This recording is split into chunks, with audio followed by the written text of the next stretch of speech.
Buenas tardes o noches, para algunas bienvenidas a la cápsula de gramática, agradeciendo al Padre por esta oportunidad que me da de servir a ustedes, mis hermanas, que a Él le pido que me guíe y que yo pueda explicar con palabras sencillas el tema que hoy nos trae, o que les traigo, mejor dicho, que toda la gloria sea para Él. Amén. Ya nosotros habíamos visto este concepto de gramática castellana, pero repasemos este concepto desde el punto de vista, o mejor dicho, según el doctor Jorge Hostos. Él es autor del libro de la gramática castellana adaptada para el estudio bíblico, cuyo link se los voy a dejar en la referencia. Entonces, ¿cómo define la gramática? ¿Qué es la gramática castellana? Es la ciencia y arte del idioma castellano. Como ciencia, es un conjunto sistemático de conocimientos sobre el idioma y las leyes que lo rigen.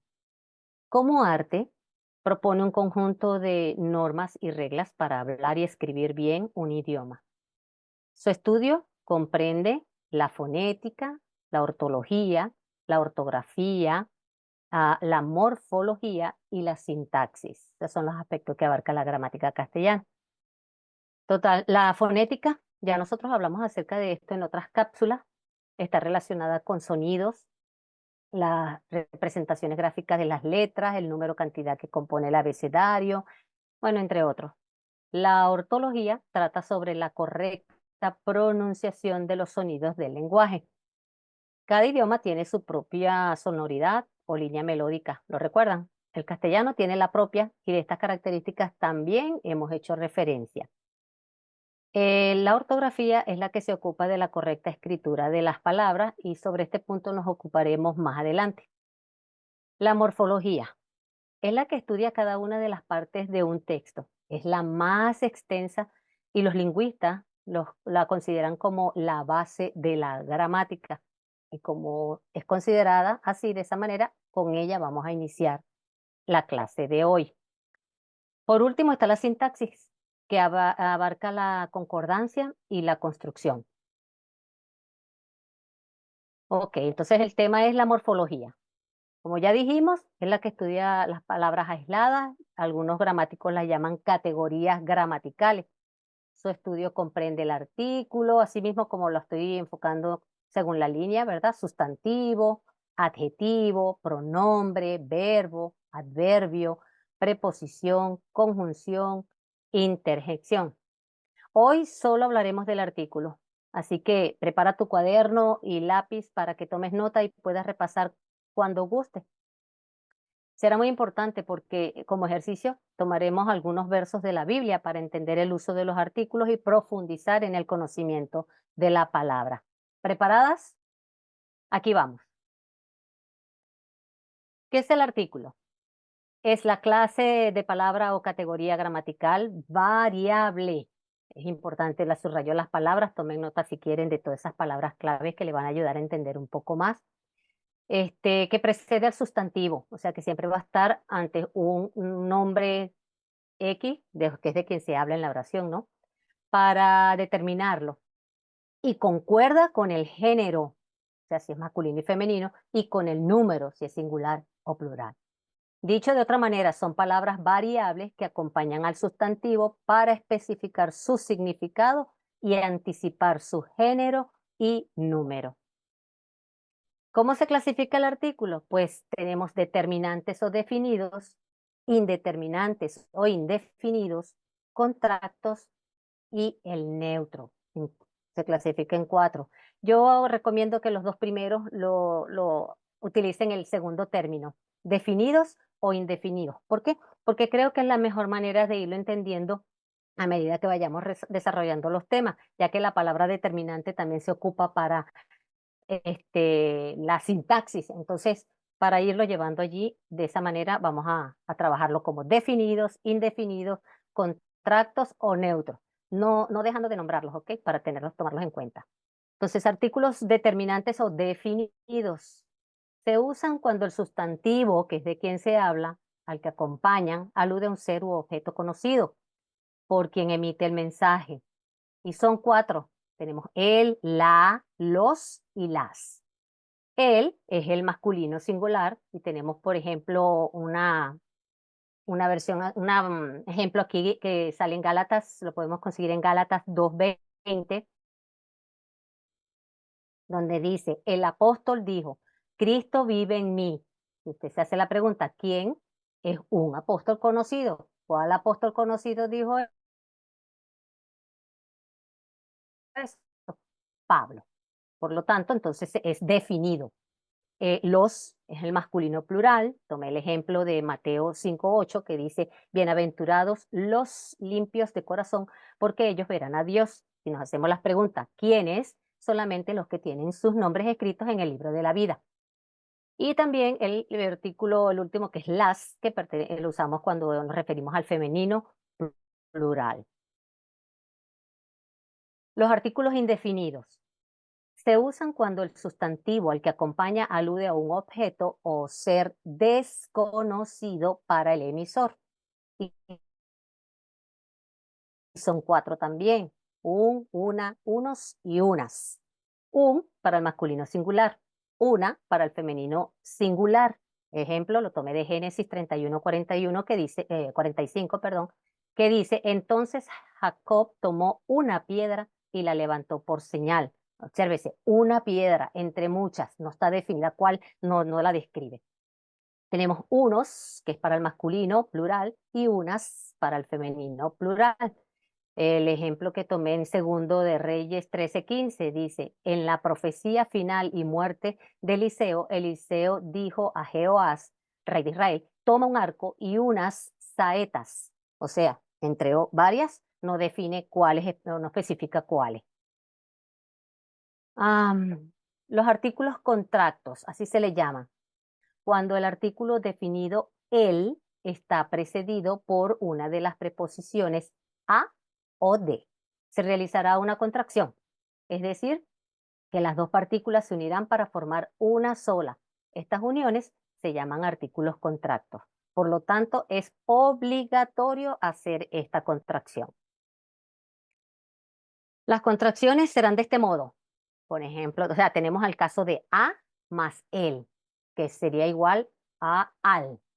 Por ejemplo, eh, aquí en este verso que tomamos, entonces dijo Dios, hagamos al hombre a nuestra imagen y conforme a nuestra semejanza.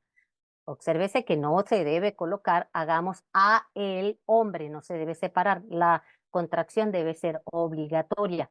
Y continuando con el mismo versículo de Génesis 1:26, dice, de más él, que equivale a del. Y señoré en los peces del mar, en las aves de los cielos, en las bestias, en toda la tierra y en todo animal que se arrastra sobre la tierra. No ve que aparece y señoré en los peces del mar, no está separado. Entonces a estos artículos se le llaman contractos. Ahora tenemos por último el artículo neutro, es el que es un poquitito más amplio. Eh, Estas son las características que definen a este artículo. La palabra que lo identifica es lo, es invariable, o sea, no cambia, por eso siempre está en singular, carece de género, enfatiza el significado de la palabra, refiere a aquello que es abstracto, nunca acompaña a un sustantivo, transforma los adverbios y adjetivos en sustantivos abstractos. Iremos explicando con ejemplos cada uno de estos. Observen las palabras que están en negrilla, que son sumamente importantes para describir las características del artículo neutro.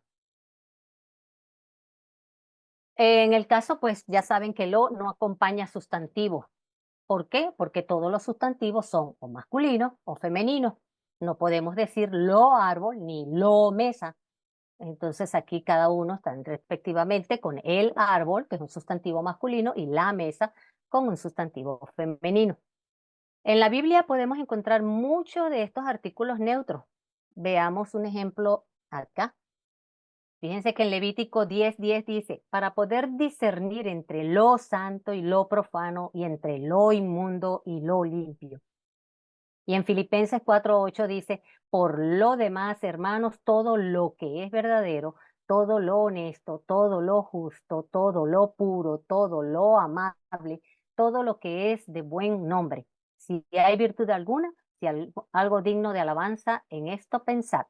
Fíjense que aquí tenemos el lo y sin embargo es su característica que se escribe así, pero también lo podemos ver presente en casos específicos que rápidamente les voy a mostrar por el factor tiempo.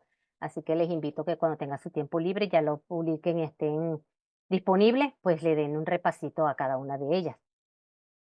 Lo más que, porque una cosa es ver a lo, pero también cuando va acompañado. Es cuando el pronombre ese que es un pronombre relativo y se refiere a una idea abstracta y se utiliza lo que. En el ejemplo que les traigo de Marcos 4:33 dice, con muchas parábolas como esta les hablaba la palabra, conforme a lo que podía oír. En Lucas 12:29 dice, vosotros pues no os preocupéis por lo que habéis de comer, ni por lo que habéis de beber, ni estéis ansiosa inquietud. Entonces acá en este caso presentan al lo con el pronombre relativo. Lo más posesivo. Puede desempeñar un papel afectivo o generalizador. En el ejemplo de Juan 17:10 tenemos, y todo lo mío es tuyo y lo tuyo mío, y he sido glorificado con ellos. Entonces ahí ve claramente, sin más palabras, que es afectivo y hasta en algunos casos puede generalizar. Lo más de se nombra cuando algo es conocido por los hablantes de forma indirecta. En el ejemplo del Éxodo 9:4 dice, y Jehová hará separación entre los ganados de Israel y los de Egipto, de modo que nada muera de todo lo de los hijos de Israel. Esta fue la sentencia que Dios hizo a Faraón a través de Moisés cuando envió la plaga del ganado, en el ganado. Entonces ahí también tenemos a lo de. De seguido de lo más y un adjetivo. Esto es para mostrar, para enfatizar el valor del adjetivo y puede considerarse como el equivalente de muy cuando lo veamos en cada verso o capítulo y versículo de la Biblia. En el Génesis 4:4 dice, y Abel trajo también de los primogénitos de sus ovejas, de lo más gordo de ellas. Y miró Jehová con agrado a Abel y a su ofrenda. Y en Lucas 18:23 tenemos el ejemplo también, pero con el equivalente, donde dice, entonces él, oyendo esto, se puso muy triste porque era muy rico. Esto equivale, ese muy triste es de lo más triste, porque es un equivalente. Lo más adjetivo. Con lo hacemos referencia al concepto de ese adjetivo. No importa que el adjetivo sea femenino o masculino, sirve para sustantivar ese adjetivo. A veces dirán, bueno, pero ¿cómo cumple la función de sustantivo si es un adjetivo? Bueno, los artículos hacen ese trabajo. Por ejemplo, en Mateo 12:34 tenemos generación de víboras. ¿Cómo podéis hablar lo bueno siendo malos? Porque de la abundancia del corazón habla la boca. Y otro ejemplo tenemos en Levítico 26:10, dice, comeréis lo añejo de mucho tiempo y pondréis fuera lo añejo para guardar lo nuevo. Y por último les presento lo más adverbio. Sirve para sustantivar esos adverbios, igual como lo hacen con los adjetivos, pero también en este caso pueden modificar al verbo. El ejemplo lo traigo de Primera de Corintios 11:17 que dice, pero al anunciaros esto que sigue, no os alabo porque no os congregáis para lo mejor, sino para lo peor. Entonces fíjense que eso mejor y peor va modificando al verbo congregar. Y en Lucas 19:17 dice, él le dijo, está bien, buen siervo, por cuanto en lo poco has sido fiel, tendrás autoridad sobre 10 ciudades. Como conclusión, podemos decir que los artículos dan un sentido más específico a una idea, oración o estructura, bien sea oral o escrita. Vale la pena estudiar cada caso. Te animo a ejercitar, usa tu Biblia e identifica algunos de los artículos que estudiamos hoy. Las referencias, pues estas son las que yo utilicé. Pueden consultarlas cuando gusten, cuando quieran. Y gracias por estar aquí y por su atención. Dios las bendiga.